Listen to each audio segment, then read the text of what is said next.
I think I was in studio with Louder at that one time, and then my manager just hit me up that like Chris's manager had sent him a song that Chris wanted me on, and like it was with like David was also on the song already, and like Chris just wanted me on the song, blah blah blah. And I remember the first thing I asked my manager was like, "Are you sure this guy's gonna drop this? Like, I don't want to waste my time." And then I just decided, you know what? Let me just do it. Like I really don't. At this point, it's like anything you want to do with it. Yeah. And then I just did it, and then I sent it back like. And it was just like a normal, like, for me, and that's why, like, sometimes I hear the verse and I'm like, why do people react like this? Because, like, Louder and I probably ran through that whole thing in, like, an hour, like. Really? Yeah, it was such a quick, like, so Louder and I were meant to have a session, so I was like, you know what, let me just quickly, like, do this thing before we start our session, because our session will probably last for God knows how long. So I said, let me quickly do it, and then I sent it back. But when I did it, I think the time in Nigeria, like, the time difference. So like I didn't get any reply or anything. Like, and then I sent it back. I sent it to my manager to send it back to them.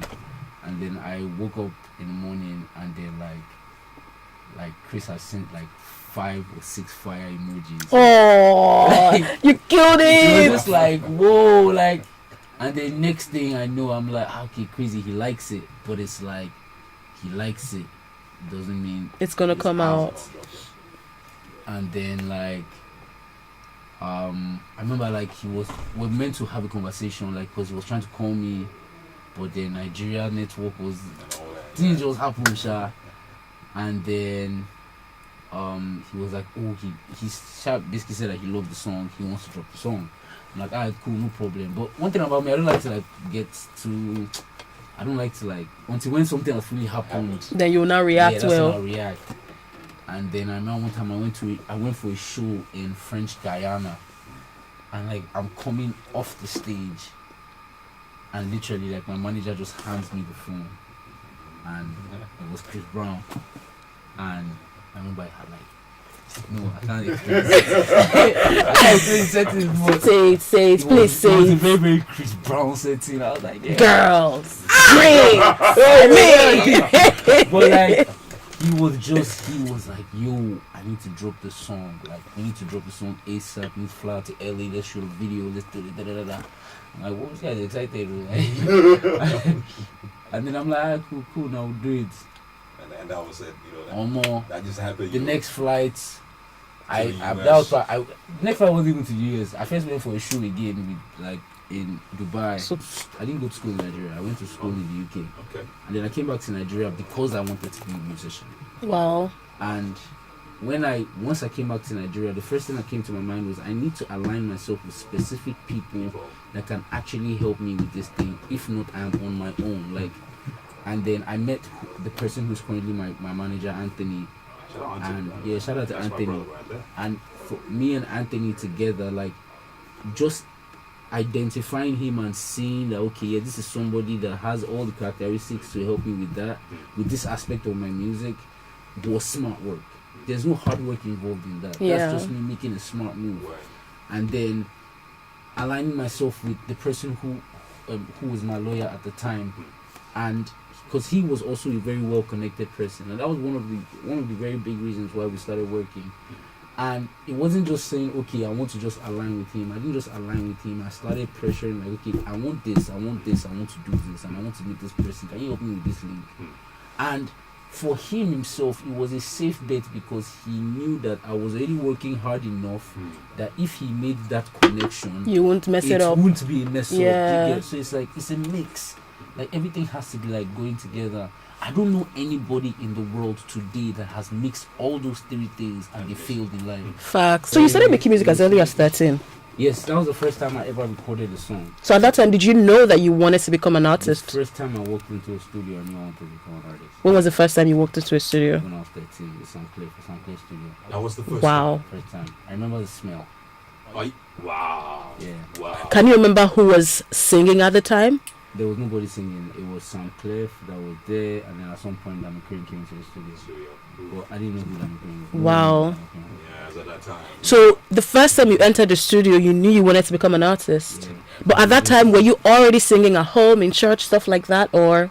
I had not sang anything at home. I was, funny enough, I wasn't even singing, I was rapping. Oh, what? So I never sang, I wasn't singing. Like, I was just like rapping. Wow.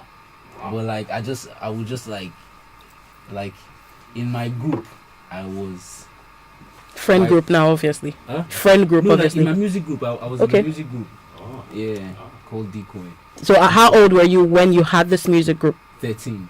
From like 13 to like 16. So like we just went to the studios, we recorded songs, we dropped Those them. guys, where are they now? Like the Decoy guys. Scattered, I guess. So you're not friends with any of I'm them? friends with one of them. I'm still very close to one of them. Okay. Wow. And he's not making music. He's an executive actually. He's a music executive, but like he has his own thing. Aside his music, he does other things as well. But he's doing really well. So let's take your mind back to the conversation. So you flew to Dubai. Yes. Oh wow. You know. Yeah, you flew to Dubai. And then from there we just went to LA. So because I had a show with Davido, and then from there we just went to LA. We shot the video. Like it was a crazy experience. Like it was for me. It was a very like.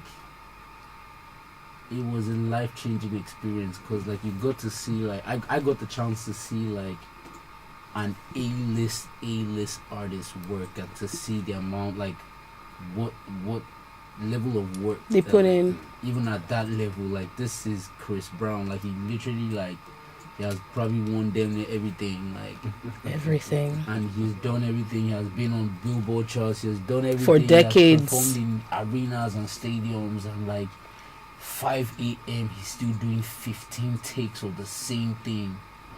Like where to the point where like even the director is stressed. Even the director is like, bro, get this guy off my set. But that's the level of excellence that he needs to get. Like, he's still like, do it again. And everyone's like, bro, we have the shots. It's like, do it again. Like 15 times I saw it with my eyes. And this is 5 a.m. in the morning. Wow. So did you pick that up for yourself? Stuff like that, yeah, definitely. You can't see that and come back the same. If you see that and come back the same, then you have not. It's like, you know the story of the man with the 10 talents. Like, yeah. The people give the talents. Yeah. God has given you a chance to see something that most people will never see. And most artists would just, some artists, if they just see that, their life will change because everything about their orientation, yeah. And you have the opportunity to see it, and you want to just go home and just say, well, I saw it. It's not possible. No.